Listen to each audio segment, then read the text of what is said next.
Good morning, my loves. Happy Sunday. Lovely day here at the lake. So, and it's a blue moon. Happy blue moon. Cannot forget that. So yesterday I got a call, and it was really kind of funny. Somebody I've known forever and a day called, and she's really upset because there's a guy, I don't want to say she's been crushing on, but she's been crushing on him for a while. And he asked her out. Oh my gosh, she was just over the moon excited. And she's in her, I want to say late 40s. I don't want to give away her age. She'll never talk to me again. So they went out. She had an amazing time. Great first date. They agreed to go out again. So, a week or so later, they went out, dinner and a movie. She thought that went great. And then he said, hey, let's do lunch.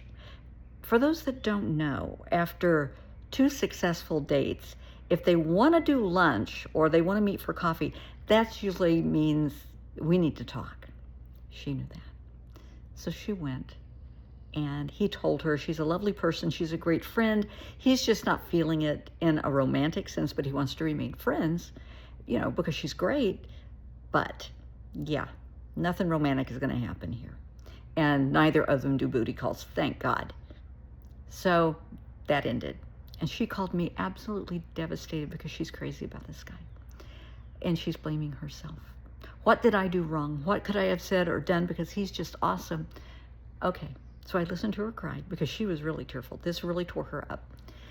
I think we've all been there at some point in our lives, whether we were, 13 or 33 or 73, it doesn't matter. We have all had our hearts broken. Okay, first, I told her, honey, it's not you. It's not you. You were feeling it. He wasn't. That's okay. You got to let it go at that. It is what it is. And I hate that term, but honestly, the situation is the situation. He's not feeling it. You cannot force somebody's hand. Never do that. Never, ever, ever. I said it didn't work for a reason. And I reminded her of one of her, what she thought at one time was a favorite food. And years ago, many years ago, she wanted to go to a restaurant and try this dish that this restaurant was known for. And it looked beautiful. And she and a friend went, and they spent a lot of money. A lot of money. I mean, a couple of $100.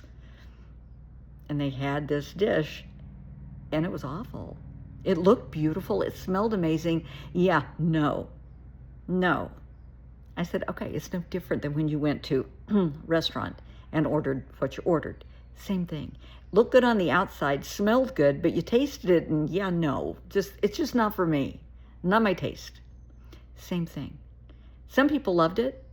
Otherwise, it wouldn't have the reputation that it did, but other people were like you and it was just like, yeah, no. Same thing with relationships. For one party, they may love it, and the other party is just, yeah, no, I'm not feeling it. And that's okay. It's fine. Let it go. You made a friend. And a friend can be a forever friend. Whereas relationships fizzle out, bad things happen, sometimes good things happen, but you have to be realistic. So look at it as a blessing. You found the truth out early. Better to find out, now than 6 months down the road when you're really emotionally invested in this. So count the blessings, and you got a friend out of the deal. Well, didn't make her feel that much better.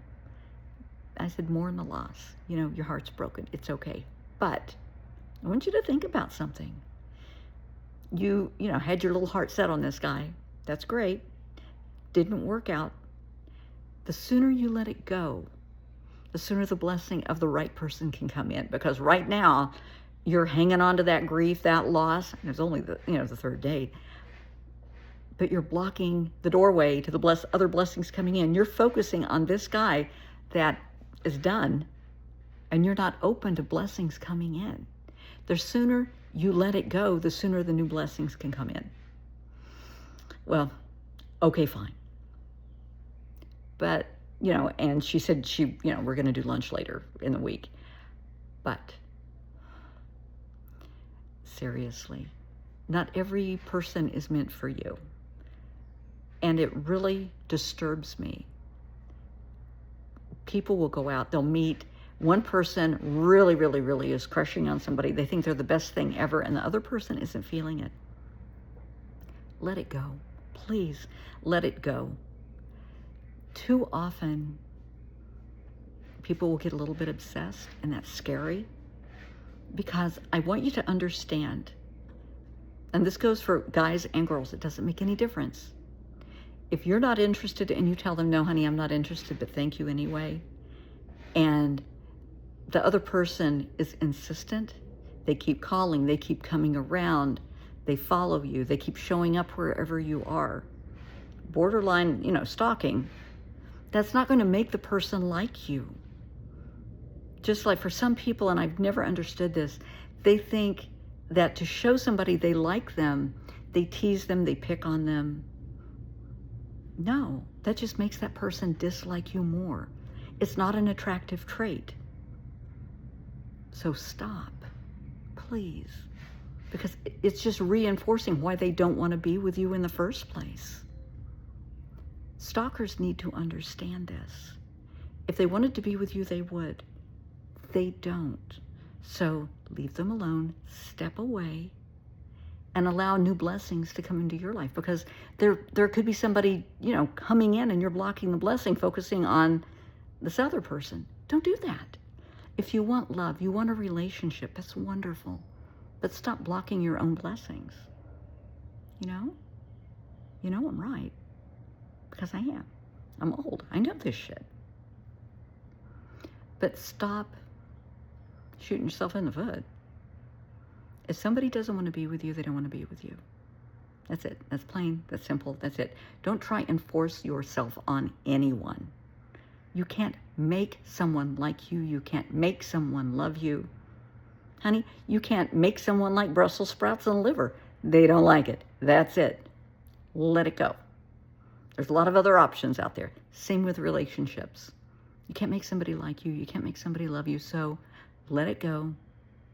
Keep the path open to new blessings to come into your life. Because as long as you're focusing on the negative, on the people that don't want you, and you're going to prove that they need you in their life, you're going to prove that you're worthy of them. It doesn't work like that. The only thing you're proving is, yeah, no, this person I do not want to be around. Just something to think about, okay? Just something to think about. And my friend and this guy work in the same building. So they're going to encounter each other, and she knows to be nice, to, be polite if he wants to grab coffee at, or lunch or something. As a friend, that's fine. That's fine. But don't get your hopes built up. And she is not the stalker type anyway. But just keep in mind, if somebody doesn't want to be with you, they don't want to be with you. And that's okay. And don't force yourself. Don't force your opinions. I will never, ever, ever understand why guys, more than women, in my experience, think that making jokes around somebody, kind of teasing, saying anything inappropriate, makes you more attractive, because it doesn't. It just proves the point that, yeah, I really don't want to be around you. That includes, while I'm on the topic, online stuff. I know in my experience, I get a lot of DMs, I get a lot of comments, love the comments. I do this because healthcare is so expensive. Mental health care is so expensive, and so many people cannot afford it, and they don't get the help that they need. And so often, they just need a little wisdom. Sometimes they need a safe place to vent. It's that simple. So that's why I make the videos, just to give somebody a little free advice, some free wisdom. I've been a nurse for 47 years. I've been doing trauma therapy for 20. And I appreciate the nice comments. I don't really appreciate the memes, the string of hearts or the little flames, and that's juvenile in my opinion. And I definitely do not appreciate the comments on my body. Let's see the twins. Oh yeah, I get some really, really dirty, suggestive, lewd comments. It's not attractive. It just, well, in the first place, it gets you blocked and deleted and reported, because that's inappropriate. I am a professional, and I want to be treated as such. It's one thing to say, have a good morning, I like your hair, I like your eyes. That's fine. But being disgusting, It's not attractive. You know, would you say things like that around your mom? Would you say things like that around your wife or your girlfriend? There are women that find that attractive. I am just not one of them. Everybody's different. And you have to respect that. You can't make everybody like everybody, you know? Be nice, be kind, be respectful. And we all need to understand that no means no. Plain and simple.